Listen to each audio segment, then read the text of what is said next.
vamos a estar hablando un poco de la cámara hiperbárica. Tenemos una invitada muy especial desde México. Hola, Hola, corazón. Ale. Bueno, toc, toc, toc. ¿Cómo estás? Ya tenemos Bueno, algunos ahora sí. Ah, seguidores. ya vi. Primer live que hago por Instagram TV. Vamos a ver cómo sale. Bueno, el primer nuestra primera vez. Otra Desde primera. Islandia y desde México. Bueno, Ok. mientras conectaban, Ahora yo les sí. estaba comentando que hoy íbamos a estar contigo, con Alejandra Jiménez. Ella es orgullosamente colombiana, vive en México, en Playa del Carmen. Ella es instructora de buceo, se especializa, le encanta y se muere por los cenotes de México, que son un destino de buceo impresionante que tienen que ir si no lo conocen. Y bueno, Ale tenía unas preguntas sobre la cámara hiperbárica, algunos tips de qué hacer en caso de algún accidente. Entonces, bueno, salió la idea de hacer este Instagram TV. Jiménez, ahora yo presento por mi bloque de internautas a nuestro querido doctor Leonardo Giampaoli. Es un colega y apreciado amigo.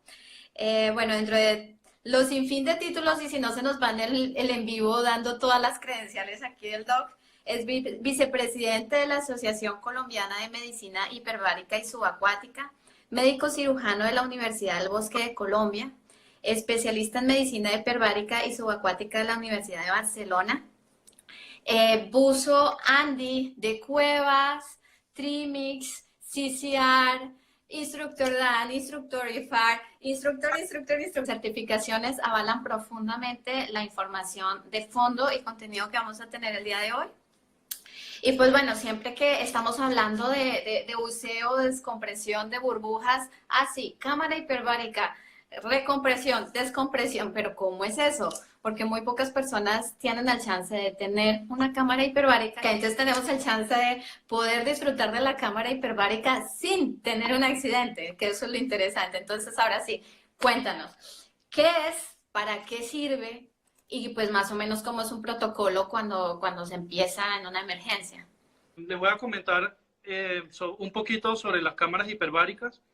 Esta que tengo acá, como dice Ale, estoy en Islandia, estoy trabajando en el Servicio de Medicina Hiperbárica del Hospital Nacional de Islandia y es una cámara multiplaza, eso es lo primero que debemos saber, es decir, es una cámara fabricada en acero y caben varios pacientes adentro. Este tipo de cámara es la más recomendada para atender accidentes de buceo, ya que la persona pues va acostada y hay espacio para que ingrese con él a la misma cámara hiperbárica una enfermera, el médico, el tender, como le llamamos en nuestro ámbito, o todas aquellas personas de apoyo que hacen falta. Entonces, les quiero dar un breve tour por la O sea, cámara ¿cuántas hiperbárica. personas máximo entran en esa cámara biplaza? Esta cámara hiperbárica es para 8 personas más un médico o una enfermera. Pero se 8. puede tratar, sí, entonces máximo ocupación de 8 personas simultáneamente. Entonces, bueno, podemos ver acá desde el interior de la cámara hiperbárica, tenemos como la cámara principal donde hay una camilla, hay sillas acá. Vamos a hacer el tour completo dentro de la cámara. A ver si logro poner el celular acá. Ok, esto es una silla donde iría, digamos, el paciente que puede ir sentado va sentado y el que no, pues va acostado en la camilla. ¿Cuál es la ventaja de esta cámara hiperbárica? Es un ambiente sellado, es un ambiente que se va a presurizar con aire. Eso es muy importante. Nosotros llenamos aire y llegamos a la presión de tratamiento que el médico, digamos, considere necesario. Eso tenemos nuestros propios protocolos. Ajá. Pero la seguridad va que el ambiente es aire, entonces es un ambiente que no es peligroso, ya no es considerado explosivo ni nada de eso. Entonces el nivel de seguridad es muy alto. Y el buzo o el paciente que va a ser tratado dentro de la cámara hiperbárica va a respirar 100% oxígeno o los gases que hayan que sean Que se necesarios requieran para la terapia. a través de una máscara por un circuito cerrado. Es decir, lo que él respira viene de una línea de una central de gases y lo que él exhala va al ambiente exterior por medio de otra tubería. Entonces, el entorno y digamos, la atmósfera de la cámara hiperbárica siempre va a ser aire puro Y eso Ah, está ok, que solo monitoreado. afecta o solo involucra al paciente, pero las otras personas que están de apoyo no se ven expuestas a esa misma interacción de gases, por decirlo así. Exactamente. Eso también nos da la ventaja de que yo le puedo dar un gas al paciente y un gas completamente diferente al médico o al tender o a la enfermera que está con el buzo. Por ejemplo, si yo voy a tratar una enfermedad por descompresión muy severa, hay veces que se requiere una profundidad de tratamiento equivalente a los 30 o 50 metros de profundidad. Entonces, ya empezando, no puedo manejar oxígeno puro porque tenemos el problema de toxicidad por oxígeno que los buzos nitrox de pronto han escuchado alguna vez. Entonces ya empezamos a administrar y utilizar mezclas con nitrox, es decir, nitrógeno y oxígeno. Pero el tender o el médico, pues de pronto le doy una mezcla con un poquito de helio para manejar también la narcosis y que él esté en la capacidad de reacción, digamos, un poco más rápida. También le Que puedo esté dar más helio. despierto porque neuronalmente necesita tener control del paciente, ¿no? Exactamente. Entonces, una narcosis en la cámara hiperbárica en el buzo de pronto no es tan grave como si le da una narcosis al médico que le está apoyando el buzo. Sin embargo, eso todo lo maneja y esas decisiones las maneja el médico en su, digamos, en su decisión de tratamiento y en el manejo que le quieran dar. Al buzo también se le puede dar mezclas de Trimix o de Heliox. Eso todo depende de lo que decida el médico. Entonces, vamos por acá y les sigo mostrando. Bueno, dentro de la cámara tenemos algunas cosas como manómetros, tenemos relojes que están del lado de afuera de la ventana para llevar el tiempo. Acá tenemos algunos insumos básicos como el fonendoscopio, algunas sondas, algunas cosas básicas de seguridad. Y esta cámara tiene, es como dos cámaras en una sola. Aquí tenemos una escotilla donde yo puedo cerrar la puerta. Ajá, y entras a un lugar. Y esta es la cámara principal donde yo estoy en este momento, pero tengo una cámara de transferencia que es más pequeña, que es a donde vamos a ir en este momento. Okay. Esta cámara pequeña es solo para dos personas, ¿ok? Tiene dos sillas y cumple la función de poder entrar, hacer un cambio de personal, o si necesitamos meter comida o sacar algún implemento, yo puedo con la presurización de esta cámara de transferencia, puedo entrar y salir la cantidad de veces que yo quiera a la cámara principal sin cambiar la presión de la cámara principal. Ideal para cambios de turno o cambios de tratamiento o precisamente esta interacción, porque dependiendo, me imagino que la lesión son horas continuas del tratamiento o hay momentos de descanso, no sé, o sea, eso sí ya explican. Correcto, entonces, digamos, dependiendo de la condición del buzo y el tipo de accidente que haya sufrido, pues uno escoge, digamos, la terapéutica o el tratamiento que uno le va a dar. Esas son unas tablas de tratamiento, muchas personas la han escogido, hay americanas, hay europeas, cada país, digamos, tiene su propio. Como las tablas de planificación de inmersiones, entonces hay tablas de planificación de tratamiento hiperbárico. Igual, exactamente igual. Entonces una tabla básica puede ir de 4 horas, otras pueden ir 6 horas, hay unas tablas de aire que ya casi no se utilizan, pero hay unas tablas que pueden durar incluso hasta 3 días. Entonces obviamente una persona 3 días dentro de la cámara, hay que cambiar personal de turno, hay que meter comida, hay que sacar chichi, hay que sacar popó, hay que meter agua, claro. hay que cambiar sábanas, muchas cosas. Entonces esta cámara pequeña de transferencia es muy útil en estos casos. Eso hablando de personas conscientes. Me imagino que si el paciente es inconsciente, viene de todo el tema y la asistencia de la enfermera y ese soporte de vida y cuidado entre enfermera y paciente, ¿cierto? Por supuesto, en ese caso, si el paciente está inconsciente o digamos está en una condición de cuidados críticos, ya también uno maneja todo lo que es la parte de los equipos médicos de cuidado crítico. Entonces, uno mete el ventilador mecánico, el monitor de signos vitales, incluso puede entrar el intensivista o el anestesiólogo, o nosotros mismos metemos medicamentos, sueros, todo lo que haga falta. Esta cámara en particular tiene la capacidad de manejar, digamos, pacientes complejos. Pero eso va a depender también del sitio y la cámara hiperbárica que haya en cada... A eso iba yo, digamos lo que tú estás en una condición privilegiada. Me imagino que condiciones hiperbáricas en Colombia no las tienen igual. En México tenemos bastantes cámaras hiperbáricas. Entonces, sí, hay también de distintos servicios, costos, Sí. y también en número, digamos lo que hay muchas opciones por la rotación de usos que tiene la zona. Pero pues bueno, si no se tiene una cámara hiperbárica tan equipada, la mínima, más o menos cómo es su funcionamiento. Entonces el funcionamiento de la cámara hiperbárica monoplaza, digamos que es para una sola persona y es la más sencilla, también tiene sus tablas de tratamiento, pero es mucho más complejo y muy limitada la atención que se le puede brindar a un paciente en esas condiciones. Dependiendo también las monoplazas, hay unas cámaras pequeñas que tienen capacidad para meter un paciente de cuidados intensivos con ventilador, con todos los juguetes. Pero Ajá. más cómodo es cámara multiplaza. Por ejemplo, en México hay varios colegas y hay varias cámaras hiperbáricas multiplaza en Playa del Carmen, incluso en Cozumel. Y en Colombia también. En Colombia hay una red de cámaras hiperbáricas.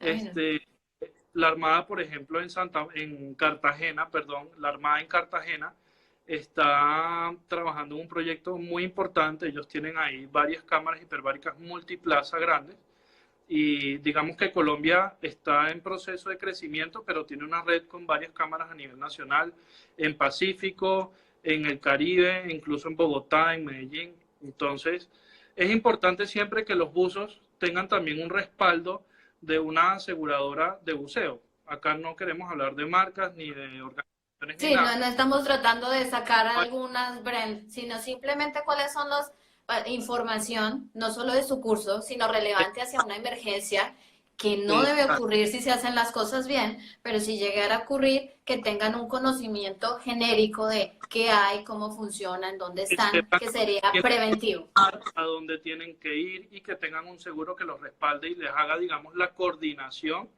con los entes locales que ellos Claro, requieran. porque la coordinación de traslados y quién paga qué, que yo he tenido alguna emergencia muy distinta, pero ese tiempo es premura y en que te manden el fax, Exacto, en que se comunique, es tu vida de por medio. Entonces, sí, previo a sus viajes que puedan contemplar estos servicios. sí. Bueno, ya me estás diciendo que los protocolos cambian de acuerdo a la lesión, pero hablando de, por ejemplo, de un buceo recreativo, que es a lo que más están expuestos Sí. en proporción nuestros clientes, ¿cuál sería de pronto la lesión más común que tú ves? Mira, la lesión más común que yo he visto en buceo recreativo ha sido enfermedad por descompresión, pero algo muy leve. O sea, digamos Okay. que no hay compromiso neurológico, no hay compromiso de signos vitales, nada. Simplemente son algunos dolores que se han presentado articulares en los codos, en las Ajá. rodillas, que han estado algunas horas después del buceo y simplemente con un tratamiento, digamos, bastante sencillo y cómodo para el paciente, ha resuelto sin ningún problema.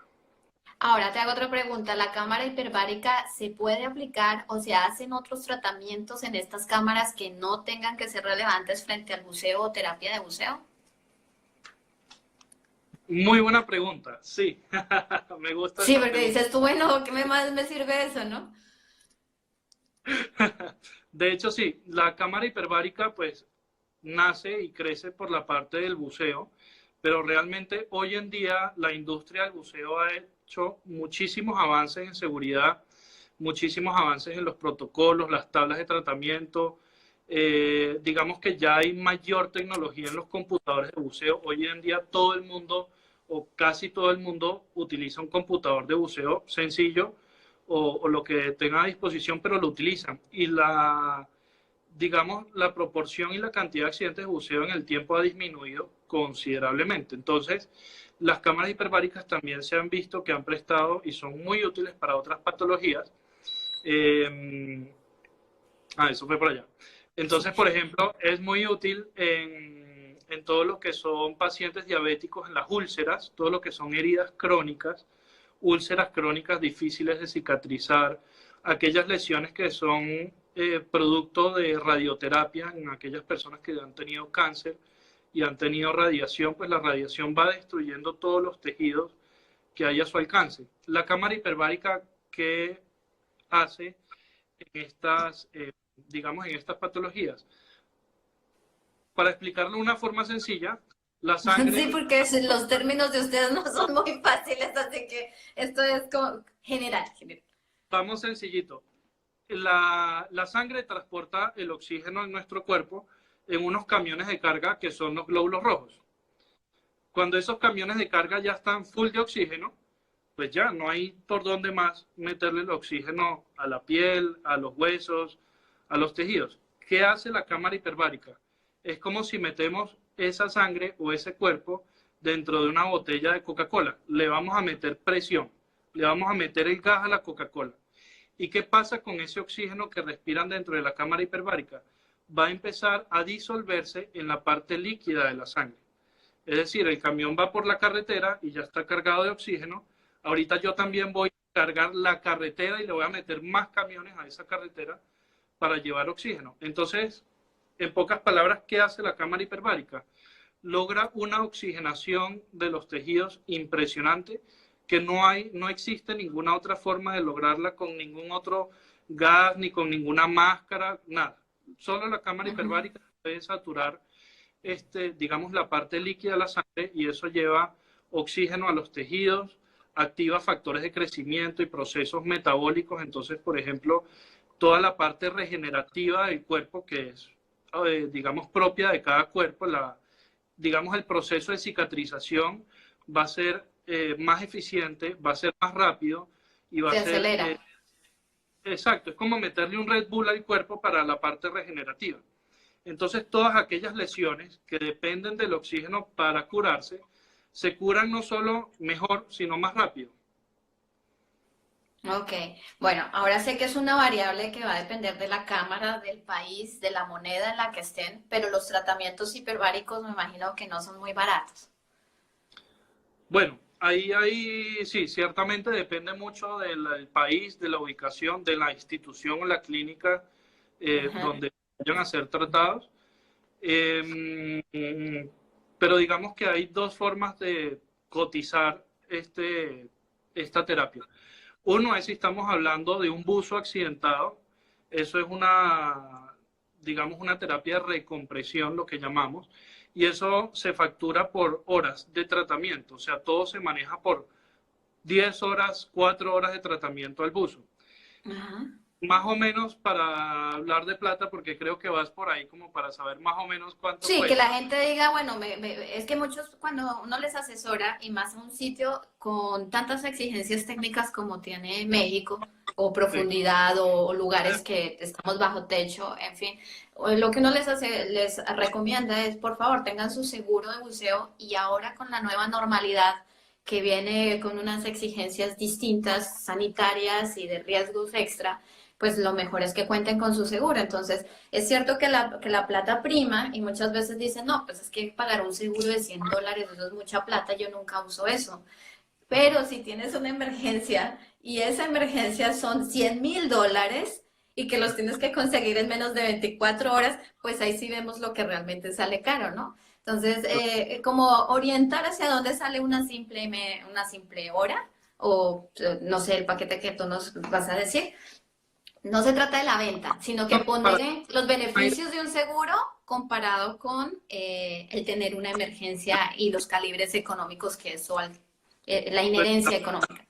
para que tengas una idea, como te dije, todo depende de la institución y el país, pero una tarifa internacional que podríamos, digamos, por decir un número, se está hablando más o menos de $1,000 la hora de tratamiento, cada hora de tratamiento para recompresión de buceos. Hay otros casos que la hora vale $3,000 y hay otros casos, por ejemplo, en el servicio donde yo estoy, que es en Islandia, es completamente gratuito para todo aquel que lo necesita. Es un servicio que se Del brinda a Estado. través de acuerdos y convenios del Estado.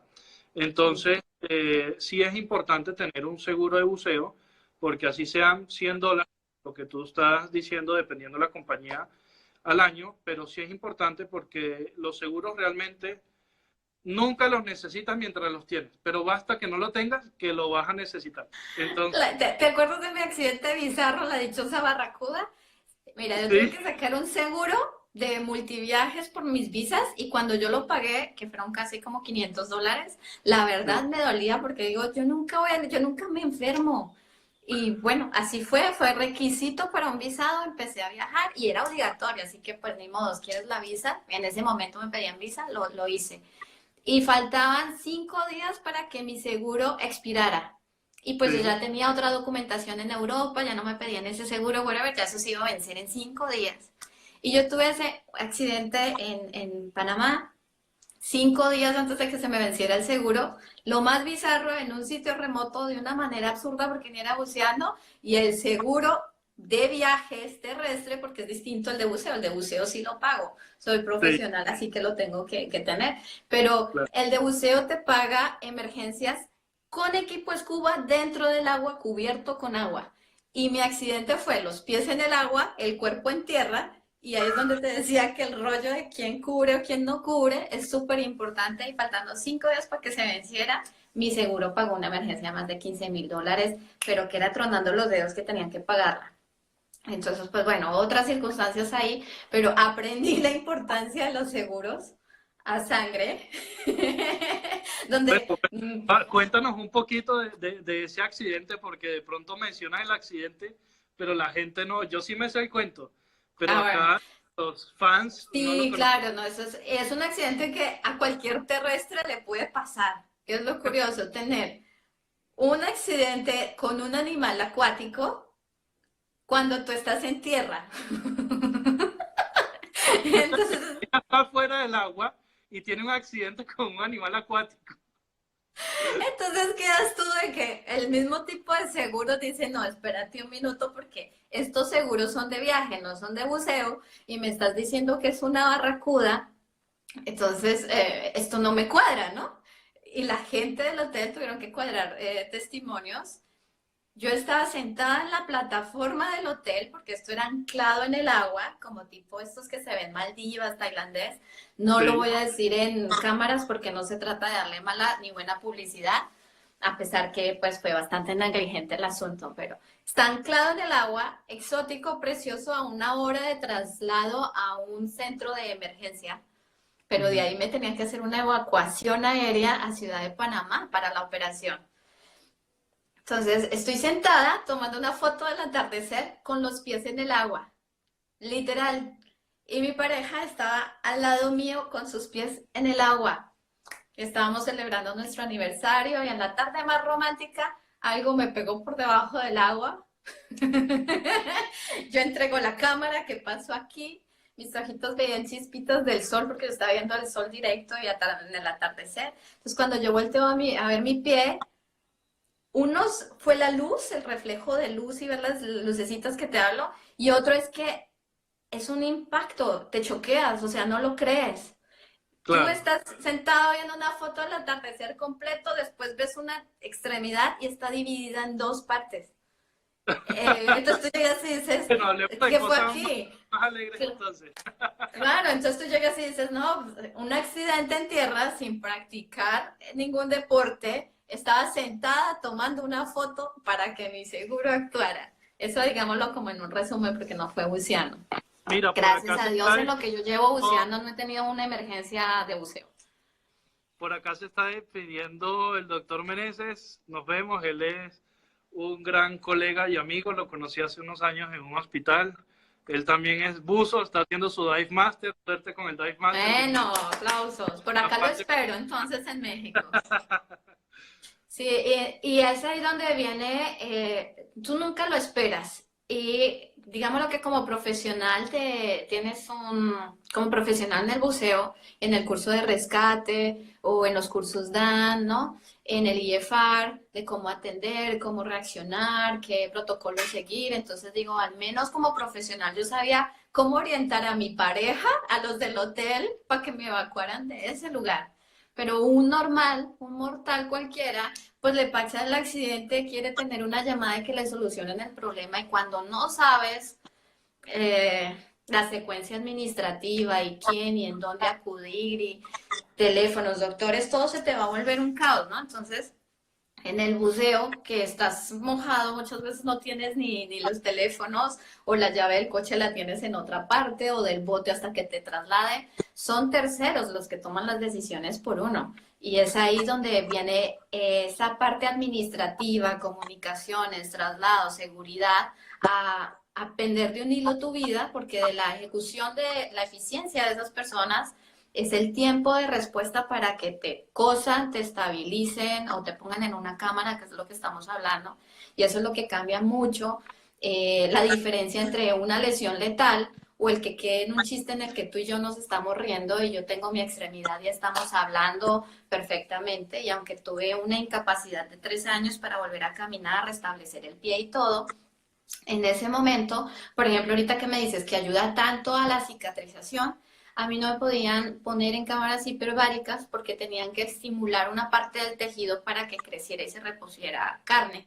Y si esa carne no, lo que hacía cicatrizar, pues yo iba a tener esa pérdida siempre. Entonces tenían que reestimular, que fue con otro tipo de productos, para que sellara y después de sellar, ya sabes, toda la rehabilitación muscular y de tendón y de fuerza que se tiene en la extremidad. Entonces, sí hubo unas consecuencias serias porque fueron 3 años sin trabajar y físicamente sin bucear, que despertó otras intenciones, pero acá el punto... Uy, se congeló. Bueno, Ale nos estaba contando un poquito de un accidente que tuvo hace un tiempo con una barracuda en el pie, todo salió bien, gracias a Dios, nada muy grave. No estaba buceando, ni siquiera estaba en el agua. Perdimos la señal.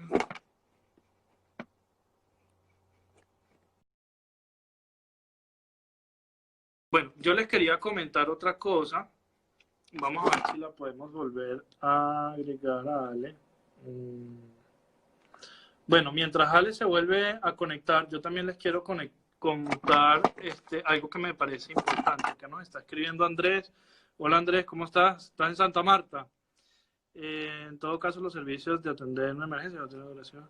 Claro, pero siempre hay conversión antes de poder salir a las cámaras, ¿verdad? Entonces las presiones... Entonces, Andrés, te empiezo a responder la segunda pregunta. ¿Las presiones en las que se someten las personas de otro tipo de tratamientos ajenos al buceo también son muy altas? No. La respuesta es no. Todos aquellos tratamientos que no son de buceo suelen ser a poca profundidad, incluso entre los 10, 12, 15, 18 metros de profundidad.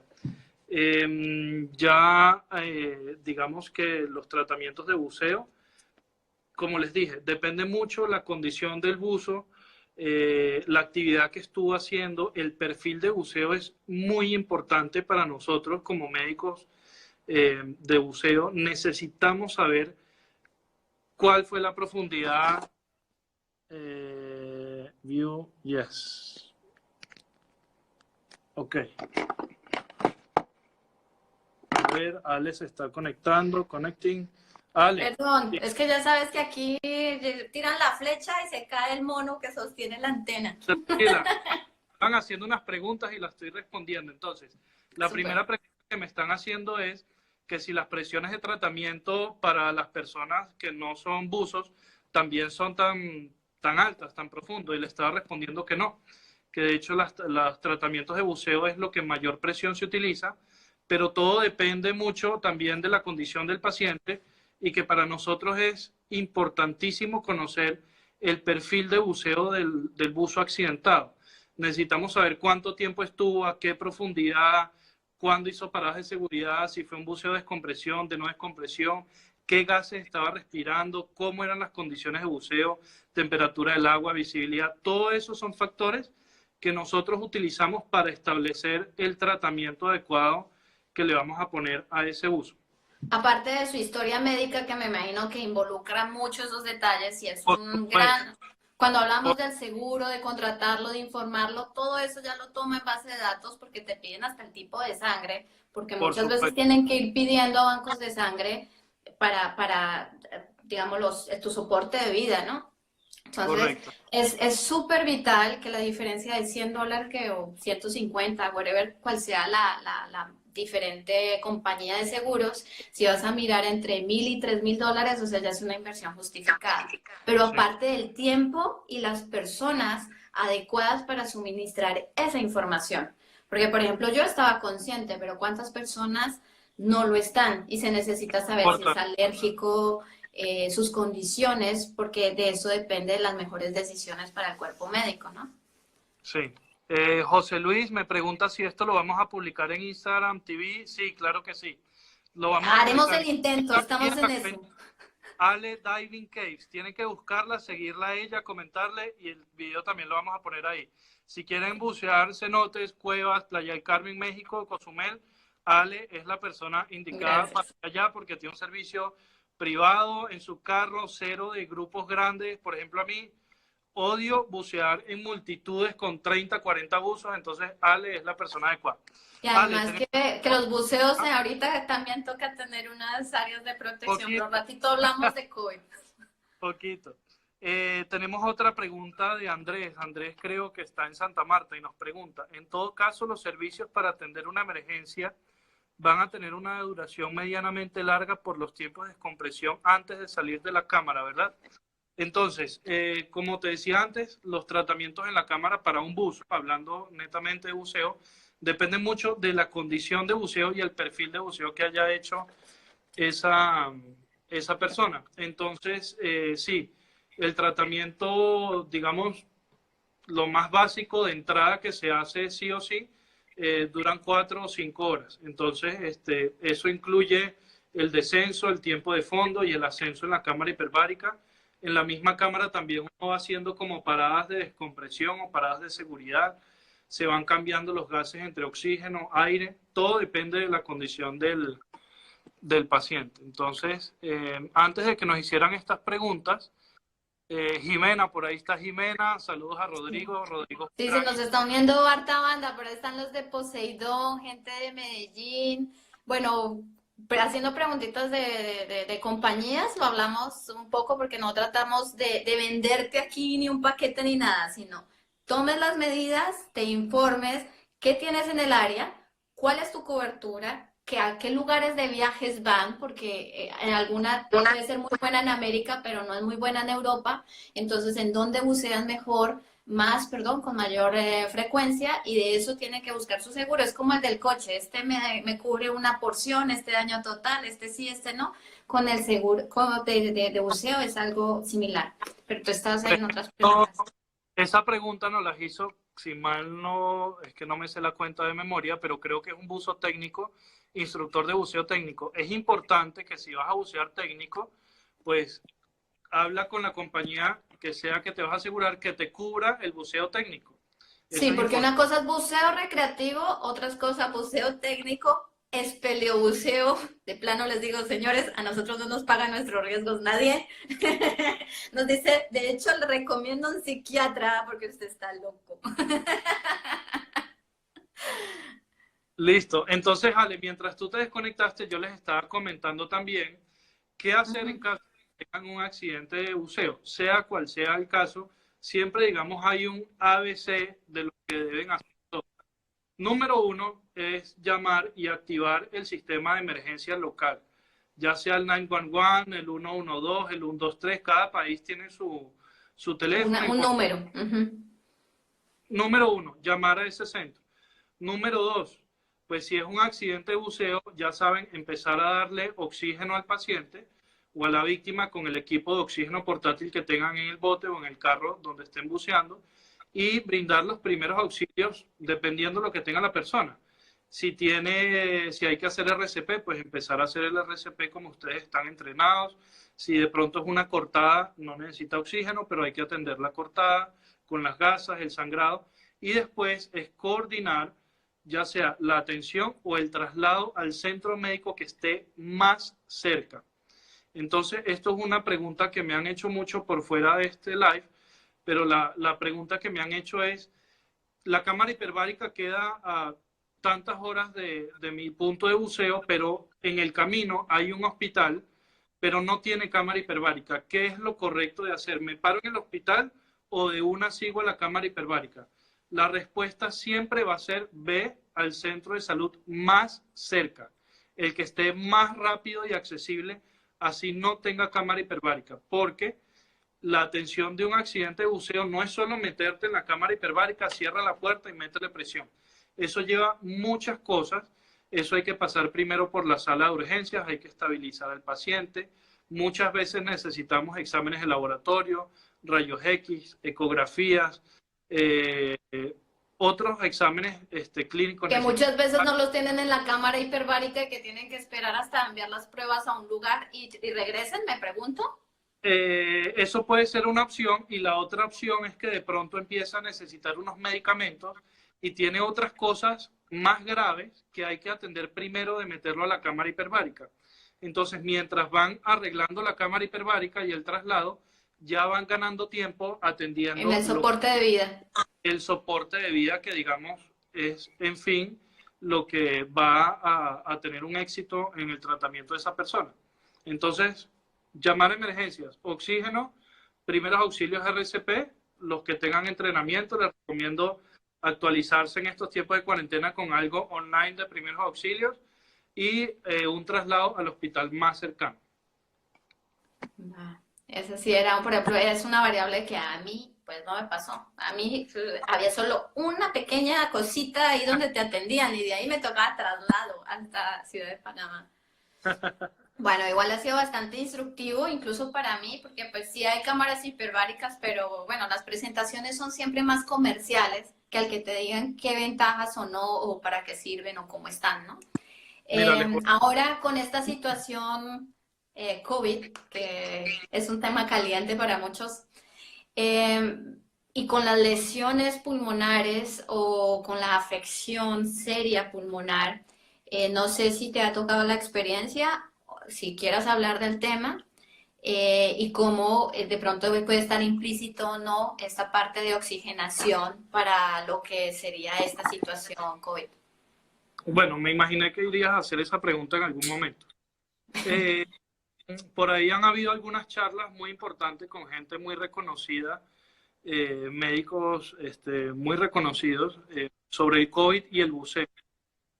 Yo en lo personal pienso que todavía es muy temprano para tener una postura, ya que, digamos, la pandemia ni siquiera está controlada en algunos países, y la actividad del buceo no se ha reanudado al 100% en los sitios. Entonces yo creo que es todavía muy temprano para tener una posición. Es un virus que se desconoce su comportamiento en esta actividad. Pero yo no tengo ninguna duda de que con todas las precauciones, de pronto algún chequeo médico para aquellas personas que lo prefieran o que tengan dudas, que puedan reanudar sus actividades de buceo sin ningún problema. Entonces yo creo que es un poquito de tener un poco de paciencia en estos momentos tan difíciles, y bueno, las precauciones generales. Bueno, o sea, por ejemplo, ahorita no has tenido ningún paciente hasta el momento que no sea con buceo, pero que te lo hayan remitido COVID porque la oxigenación o algo así le pueda ayudar. O sea, ¿no te ha tocado el caso? No, a mí particularmente no. Sé de muchos colegas en otros países que, por ejemplo, en México, han hecho, digamos, unos estudios y están tratando pacientes con el coronavirus en cámara hiperbárica y les ha ido muy bien en la parte inicial digamos, del virus. Ya cuando el paciente está intubado, ya está en la UCI, digamos que es muy poca el conocimiento. O sea, como si es una reacción temprana o una efectiva, anticipada, sí puede tener una gran diferencia en la atención.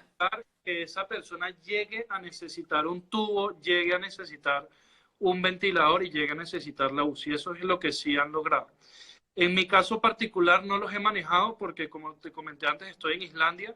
Islandia es un país corona free en este momento. Es una población igual muy pequeña, y le dieron un manejo excepcional al tema de la pandemia. Aquí la gente es súper responsable. El Ministerio de Salud sacó, digamos, unos parámetros de seguridad que todo el mundo debía seguir y aquí todo el mundo lo siguió paso a paso. Si decían, échese La alcohol, disciplina es una cosa impresionante, ¿no? Esta es la diferencia entre la vida y la muerte. mira, yo nunca había visto una disciplina tan berraca, como dicen en Colombia, con la responsabilidad de la gente en este país donde estoy. Eh, Siento afortunado de que la pandemia me haya agarrado en este país porque nunca hubo una Estás cuarentena tranquilo. firme como tal. Simplemente habían unas restricciones de precauciones de salud, que podríamos llamar así, y hoy en día no hay personas infectadas con coronavirus en el país. Creo que solamente hay 3 y ni siquiera están en su casa. O sea, el país se considera ya de libre Sí, tránsito. el porcentaje es prácticamente nulo. Y si no, pues yo tampoco tendría el acceso a hablar contigo y tener la fortuna de tener tu tiempo para que habláramos de todo esto con la gente. Sí. Por aquí Por hay acá, una preguntita de que mientras que tienes el paciente en la cámara, si se le puede hacer atención de heridas o a otras condiciones. mientras el paciente está en la cámara, se puede atender otro tipo de heridas o condiciones. Sí. Entonces, me imagino que la pregunta de Andrés viene por el lado de Que más accidentes bien de llegó vuelo. después de que tú explicaras del monoplaza o el biplaza Ah, y te conectó. sí. Pudo ser después. Andrés, te cuento, esta cámara es multiplaza, quiere decir que caben varios pacientes dentro de la cámara. Es bastante grande, acá voy a abrir un poco más la compuerta. Acá caben 8 pacientes o un paciente con múltiples médicos o enfermeras o operadores que hagan falta. Y sí, en esta cámara tenemos capacidad para atender pacientes de cuidado intensivo con ventilador, bombas de infusión, monitores, todo lo que haga falta para el paciente.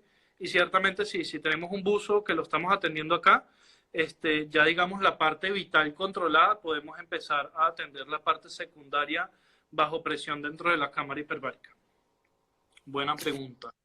Sí, sí, porque justamente dijimos como de qué se trataba y los componentes, pero no de todo lo que implica, ¿no? Pues nadie se imagina todo lo que, los puntos que existen en una situación de emergencia hasta que uno no la vive. Porque una cosa es la logística, la administrativa, quién paga qué, quién hace qué, las responsabilidades, las cadenas de responsabilidad, en eso también priman mucho.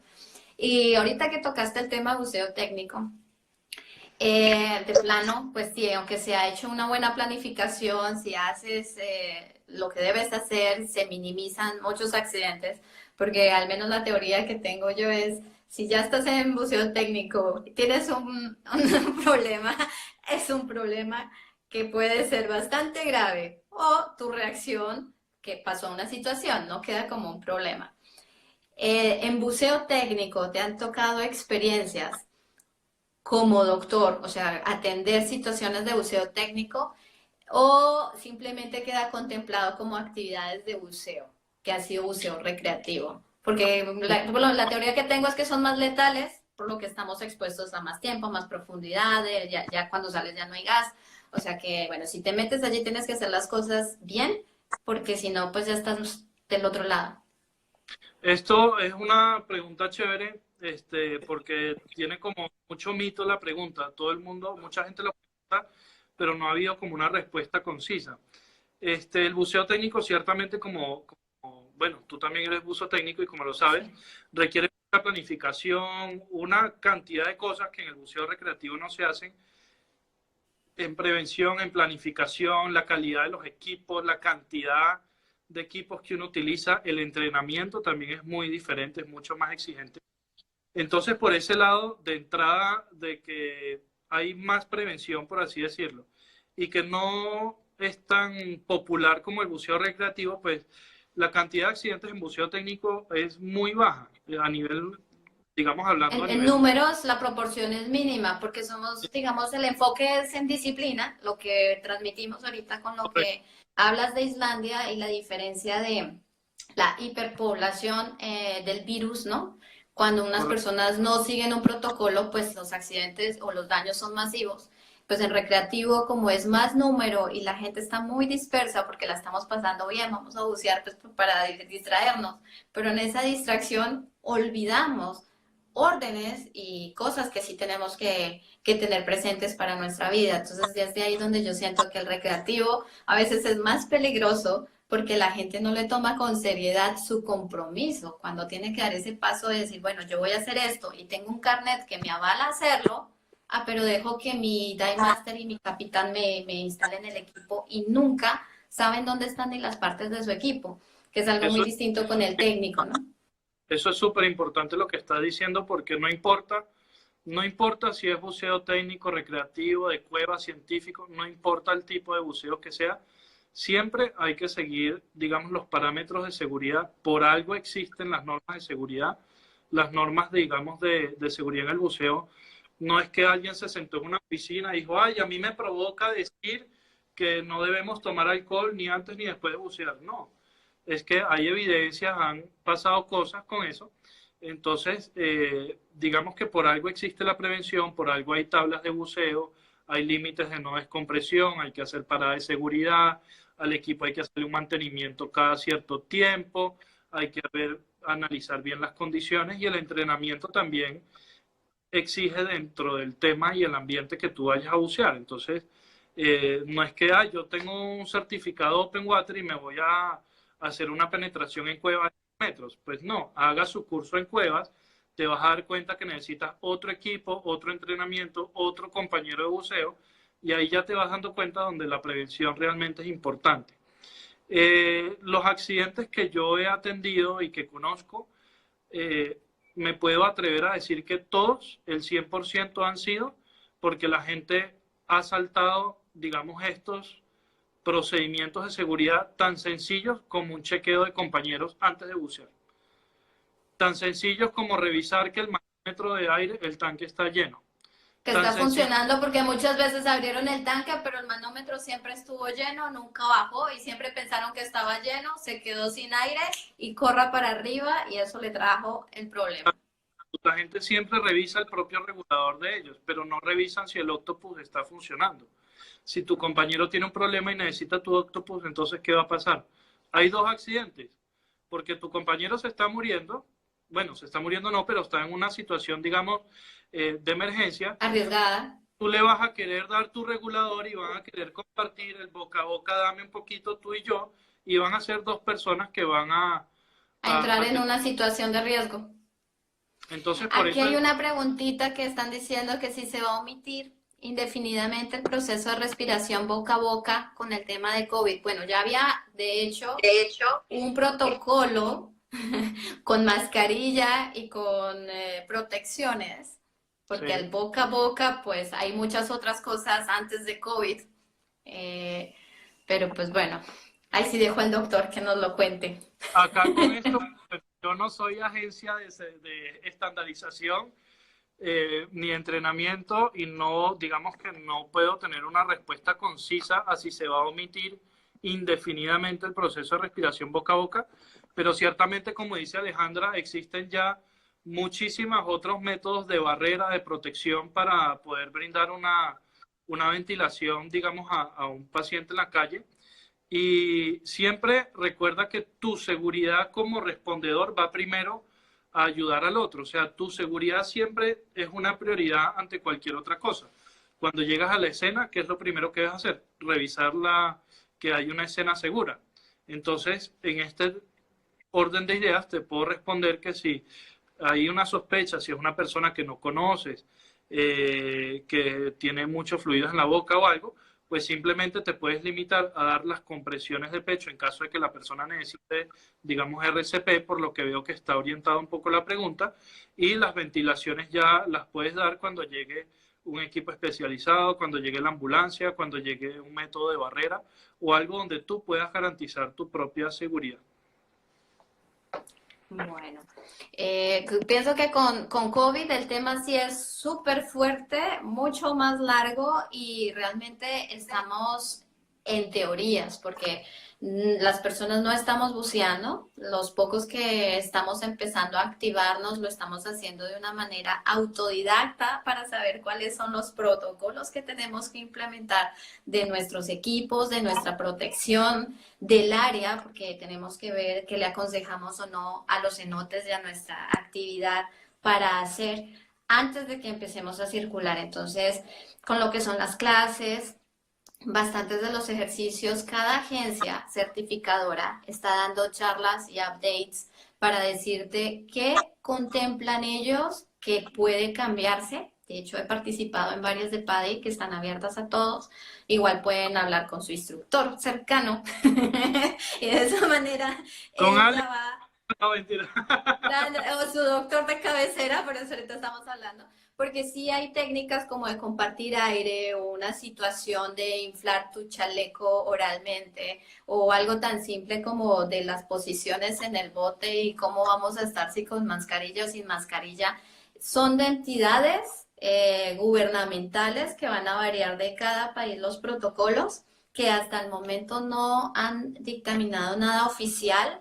Entonces, de una manera didáctica con los parámetros que nos está dando la Organización Mundial de la Salud, que es la desinfección, la sana distancia, el no compartir fluidos y el tener unas acciones conservadoras, pues es lo que estamos trasladando a nuestra actividad. Entonces digo, por ejemplo, una operación de bote, que es lo que hablábamos con Leo más temprano, que tiene 20 buzos, 10 buzos, va a depender del catamarán en el que nos transporten. Una panguita de Taganga que van 5 o 6, pues entonces va a estar a 3 para que tengan un espacio entre ellos. Ya no vas a tener que escupir en tu máscara, ya tienes que tener el antifoggy, porque puede que es tu saliva la que va en tu máscara, ¿cierto? Y es la primera reacción, ah, pero es mi saliva, o ah, es que yo no lo creo. Bueno, es tu concepto, pero en el 1,5 metros, 2 metros de lo que tú escupes, ese aire lo transporta a otra persona y es donde tenemos que ser responsables de que tus criterios y tus juicios personales no afecten al buzo o al instructor o a la tripulación que está contigo. Porque que tú no lo quieras creer es como el sexo sin protección. Bueno, entonces es tu elección, pero dáselo a conocer a la persona que va a estar interactuando contigo, ¿no? Correcto. Acá es nuestra elección, escupimos, ok, entonces escupe, checa dónde está el viento para que lo que estás botando no le caiga, no lo llegue la cola a los demás. Ahora estoy listo, se acabó. Y Ahorita, es que si la gente dice, es que es mi saliva, y eso, pues, no te imaginarás cuántas charlas hay de esto. Entonces, de plano, el protocolo es ya no limpias tu máscara con saliva, ya no tocas el equipo de la otra persona, que muchos me dicen que soy la regañona obsesiva, toc toc por la aseo, que porque digo esto aquí, que porque tiene la máscara tirada, porque dejo las aletas por allá. Ahorita todas las superficies tienes que pensar que están en una situación comprometida. correcto. Entonces, tu maleta, tu caja, la que te vamos a proporcionar, es lo que yo te puedo dar garantía de que te la limpié. No te puedo garantizar al 100% que está libre de COVID, ¿no? Te la limpié, se selló y doy el 99,9% de que hice mi limpieza con cubrebocas, con los líquidos, con todo lo que toca hacer. Te entrego tu caja, tienes tu equipo dentro de tu caja y tú vas y la tiras en el piso o lo dejaste en otro lugar. Hablo de mi buceo porque es terrestre y porque tenemos un contacto, una afluencia de extranjeros y de buzos muy alta. Entonces, ese orden, la limpieza y esos mismos parámetros que está dando la Organización Mundial de la Salud es aplicado a lo más básico de tus acciones. Así no lo creas, pero estás en una comunidad en la que vas a afectar a otras personas.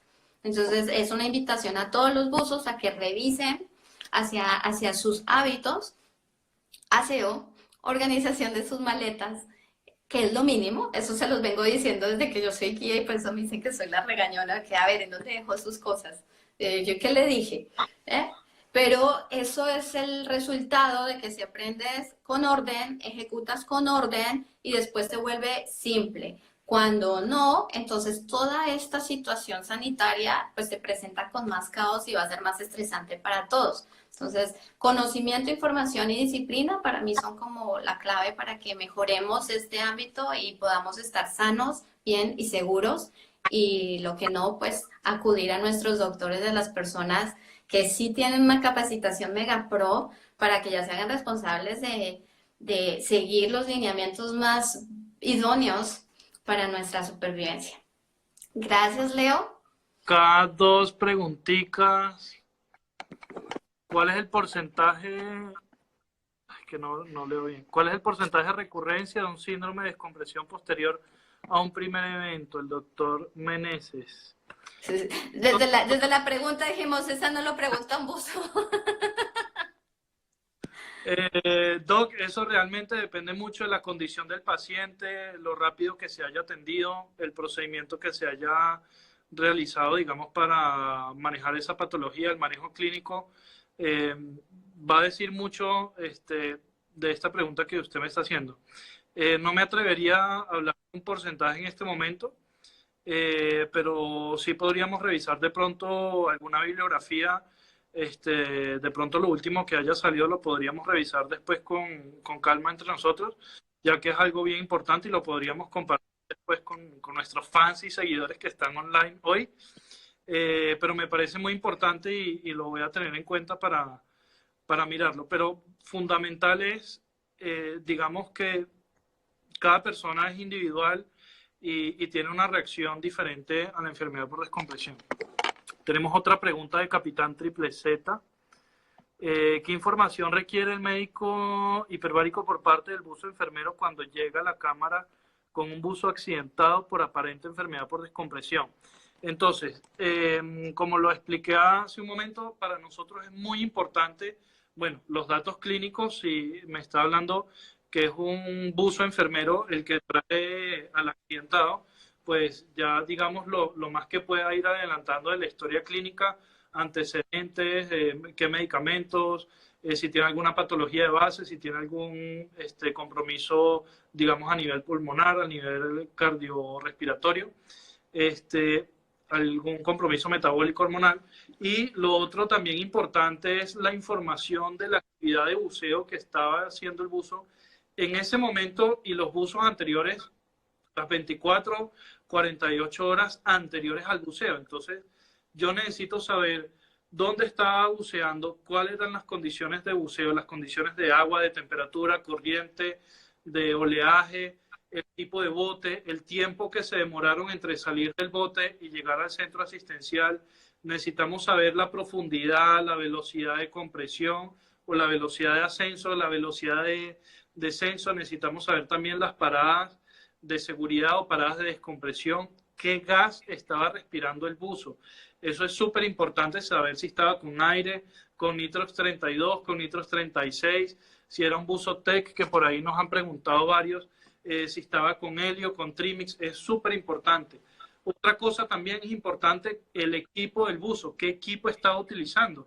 Era un circuito abierto, era un circuito scuba, era un semicerrado, era un circuito cerrado, todo eso es súper importante conocerlo. Y pues recuerden que también es importante que si hay un accidente de buceo, el equipo de buceo, tenerlo aparte y guardarlo tal cual como está para que alguien, digamos, con capacidad y certificado pueda hacer una inspección del equipo para poder detectar si de pronto fue una falla mecánica del equipo y pues obviamente primero reportarla y después repararla para evitar que ocurra un segundo accidente con ese equipo. Ahí te complemento algo, no solo que en las emergencias de buceo, pero a nivel legal tienen que estudiar ese equipo, esas condiciones, y no solo las del buzo, sino las del instructor. Y los dos equipos quedan decomisados y quedan a nivel de estudio e investigación, y ya es con un flujo legal, independiente del flujo médico y de la investigación que te tiene que dar la agencia. Entonces son tres cosas a tener en un plano general para que, por eso se pide todo lo que se pide, ¿no? Las formas que tú llenas, ya en todo lo que te escribe el buzo cuando quiere venir a bucear, ya sabes sus certificaciones, yo se las pido, cuál es su background, su nivel de experiencia. Y eso determina también qué accesos, qué lugares, pero no solo para el servicio que se le da, sino porque todo eso lo tengo que tener como soporte. Si algo pasa, esto es lo que ese señor me dijo que sabía hacer.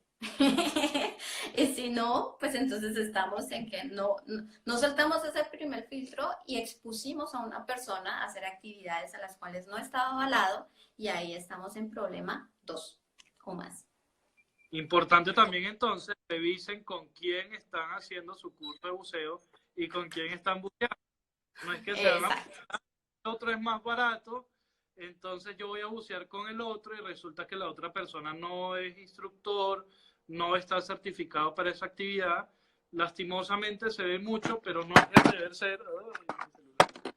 No es el deber ser. Y realmente también depende de ustedes que busquen a la persona adecuada para brindarle su Y entrenamiento. vuelve a pasar lo mismo del seguro. Piensas que es un gasto extemporáneo, pero a largo plazo o con una situación de fondo es realmente muy económico. Y a veces la diferencia en un fee de un servicio es mínima. Pensas que este me lo hace más barato y con eso alcanzo a pagar las chelas de ese día. Esas chelas pueden ser la diferencia en tu vida, te lo digo, así me han llegado a contestar buzos. Ah, no, pero es que este me lo hacen tanto. Así, pero no tiene el kit de oxígeno, no te está cargando las cajitas entre el carro, él simplemente lo omite, nunca pasa nada, yo nunca tengo que usar eso, ¿para qué? ¿Tú te has dado cuenta cuántas veces hemos tenido buceos? ¿Cuántas veces me descargar con la misma caja? Y un doctor, o sea que nunca lo vamos a necesitar. Los doctores también se mueren, qué pena decírselo, y el Pues sí, protocolo es uno, vas blanco, negro, 1, 2, 3 y haces el mismo. Y ahorita lo tenemos que implementar un poquito más, porque si no, pues es el eco, ¿no? Haces algo mal, de pronto sientes que es mucho a tu nivel, pero para los servicios o para la calificación que tenemos que sostener algunos profesionales en unas áreas, es lo mínimo que se nos pide. Entonces, si a ti te parece mucho, pues el exceso finalmente es para mí como profesional o como instructor de cargar o de poner, pero si pasa una emergencia y por no cargar o no ponerlo, es la diferencia de la vida de alguien, pues eso sí es muy triste, ¿no? No me gustaría como profesional tener que decirlo, lo tengo en la casa y no lo tengo acá. Y pienso que a nivel de planificación nada es exceso cuando estás haciendo una actividad de riesgo y que esa gestión va a ser la diferencia entre quizás una experiencia o un mal rato, como me pasó a mí con la barracuda, a que no tuviese la pierna una amputación y digas, no, entonces esas pequeñas decisiones te hacen transformar una situación a una anécdota de risas y amigos o a una tragedia. Y eso es lo que quiero, que la gente se informe, que sepan cuál es su cámara hiperbárica, cuáles son los seguros que le cubren para estas actividades. Ahora que se reinicien los viajes internacionales, seguro van a haber otros lineamientos, porque ¿cómo va a ser tu atención médica en otro país si llegas a tener una situación como la que está pasando ahora? Entonces, todo esto, ya que hay tiempito, lo pueden checar en sus casas. tenemos una pregunta. ¿Se me escucha bien acá o hay mucho eco? No, está bien. Ah, bueno, me quedo Wow, se acá. nos acaba de subir un buzo de combate. Buzo de combate, Capitán Triple Z. Ha hecho unas preguntas muy buenas. Vamos a ver. Soy buzo de combate y buceamos con oxígeno al 100%. Según nuestras tablas, no podemos hacer inmersiones a más de 20 pies, según su conocimiento. ¿Cuánto es la máxima profundidad de bucear con oxígeno? Entonces, yo no le voy a decir cuánto es la profundidad máxima que usted puede bucear, porque usted debe tener sus tablas y manejan, digamos, sus propios protocolos y no quisiera como dar esa información porque mucha gente de pronto que nos está escuchando Va a podría... malinterpretar el gas, el oxígeno y dice se puede hacer, pero cuando no tienen qué entrenamiento, qué perfil, qué soporte de vida para ellos, es una cosa. Y el tema militar es como república independiente en muchos, porque también su soporte médico es aparte, sus coberturas son aparte. Entonces sí son perfiles que siento que son en un esquema que no es recreativo. Entonces, sí, definitivamente el buceo de combate militar es completamente diferente, son otros equipos completamente aparte. Por ejemplo, él menciona que bucean con 100% oxígeno, esos son unos rebreather que manejan un pequeño tanque de 100% oxígeno, no llevan ningún diluyente, manejan un scrubber relativamente pequeño, son de uso frontal para Sí, tener, los he digamos, visto. Son pequeñitos. sí, Parecen sí, como un radioteléfono aquí enfrente. me parece interesante la pregunta, te la quiero responder, pero no quiero dar Pero en esa privado. Pienso que es mejor que lo generes en privado y tienes un trato respuesta con él que no va de pronto llegar a privada. personas sin el background necesario para atender una situación así. Exactamente, pero súper buena esta pregunta. Por Sí, yo privado, pienso que por el horario también, muchos de nuestros buzos técnicos, porque tengo muchos, están más hábiles en la noche, Pero bueno, vamos a dejar abiertas las preguntas a que sigan a Leo en Buceando Leo, ¿no? Leonardo Bucea y Ale Diving Caves. Leonardo Bucea y Ale Diving Caves, y las preguntas que lleguen acá igual las voy a canalizar con Leo para que les llegue el soporte pues, técnico que requiera la pregunta. Lo que vamos a hacer es, de pronto si tenemos buenas preguntas, podemos ir haciendo una lista y hacemos un segundo en vivo más adelante, de pronto en 15 días o en una semana, y respondemos esas preguntas que nos hayan hecho, ¿te parece? Listo, listo. Sí, es que igual lo hicimos así, solo por ver cómo jalaba la situación. Entonces, bueno, esperamos Mira, que capture ahí con los buzos y que seguimos en contacto. pero súper Muchas. chévere, buena respuesta, full seguidores, y bueno, esto lo vamos a compartir en los dos perfiles para que lo puedan ver con calma.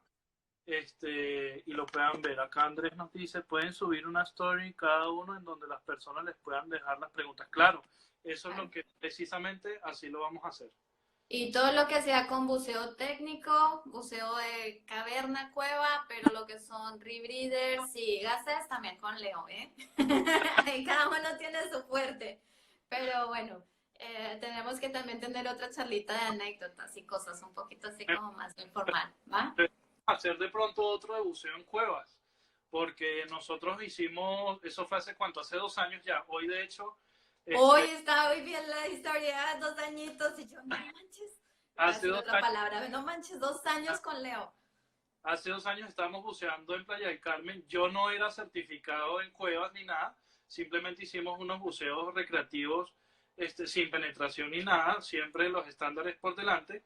Y bueno, yo posteriormente hice mi entrenamiento de full cave y he querido ir a bucear con Ale en cuevas y no, bueno, por cosas Ya de te tiempo están esperando, no te preocupes. no se ha podido, pero bueno, eso está pendiente de contar esas anécdotas de ese viaje. Listo, hecho, lo vamos a hablar. Cuídate mucho, muchas gracias por tu tiempo. Besitos. Quedamos así, Ale. Chao a todos.